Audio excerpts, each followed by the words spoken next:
ये आप देखिए ना, कहते हैं अंतर्मन और परमात्मा। अंतर्मन हमारा क्या कहता है, अंदर से आदमी और कुछ सोचता है और बाहर से और कुछ बोलता है। तो इस एक अर्थ है कि अंतर्मन और परमात्मा से कोई परमात्मा का सहारा लेकर झूठ बोलता है और कोई वैसे जो सच बोलता है तो वो सच बोलता है, नहीं तो इससे छल कपट देश की दुनिया भरी हुई है। इस तरह से दुनिया में कितना देखिए अंतर्मन और परमात्मा से बिल्कुल ही अलग है।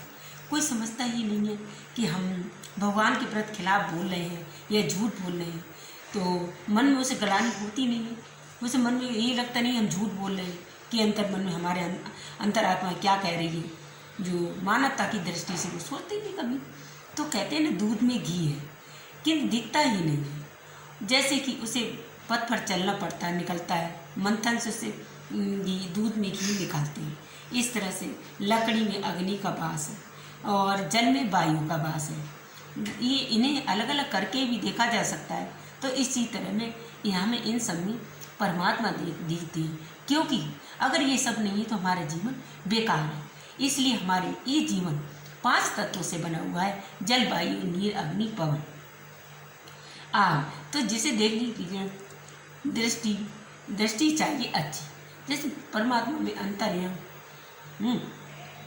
परमात्मा कहाँ है, इस पर विचार मंथन आदि काल से ही मनुष्य करता आया। जैसे साधु हैं, संत हैं, इतने विचार काल तक अनंत तक करते आए हैं कि हमारे अंतर मन में क्या है और परमात्मा के प्रथम क्या बोल रहे हैं। इस तरह परमात्मा को बोलने के लिए अंतर्मन की आवश्यकता पड़ती है।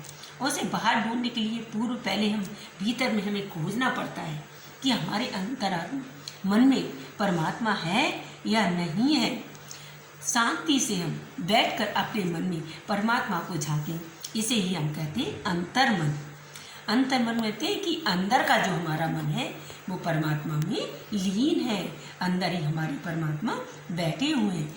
तो हम परमात्मा को अंतर्मन से क्यों ना ढूंढें, क्यों हमारा मन इस तरह से हम मन में काम, क्रोध, लोभ, मोह, अहंकार को गहरे रूप से देखें तो हमारे सब परतों दर्द से ये भरे पड़े हैं। कभी हम सोचते ही नहीं हैं कि हमारा अंतर्मन क्या है और बाहर क्या है। इस तरह से हम परमात्मा के शरण में जाकर अपनी बुद्धि को और अपनी सद्गति को परमात्मा में समर्पण कर दें।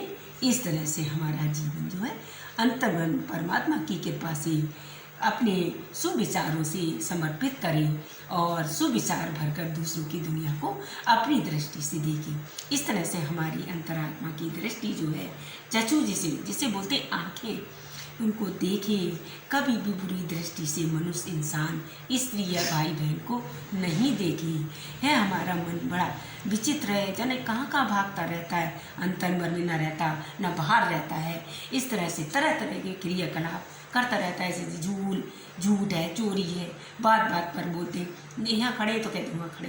तो इस तरह से है सांसारिक संबंधों से भौतिक पदार्थों में आनंद लेने वाले, खोजने वाले ये मन जो हमारा मन है अंतरात्मा में हम खोजें और दुनिया में न रहकर परमात्मा को समर्पण करते हुए अपने जीवन का निर्वाह करें। इस तरह से ये हमारा सबसे बड़ा जब तब साधना है और उसके अधीन रहकर ये यदि मन को दृढ़ रखा जाए और कर्म कांड में ना लगाया जाए, इस तरह से धर्म के कांडों में या धर्म के त्यागों पर धर्म पर लगाया जाए, पुरुषार्थ में लगाया जाए, यही हमारा ये इसको खोजने के लिए बाहर मन की कोई ज़रूरत नहीं है। इसे कहते हैं हमारा अंतर्मन और परमात्मा में अंतर्मन को लिप्त रहना।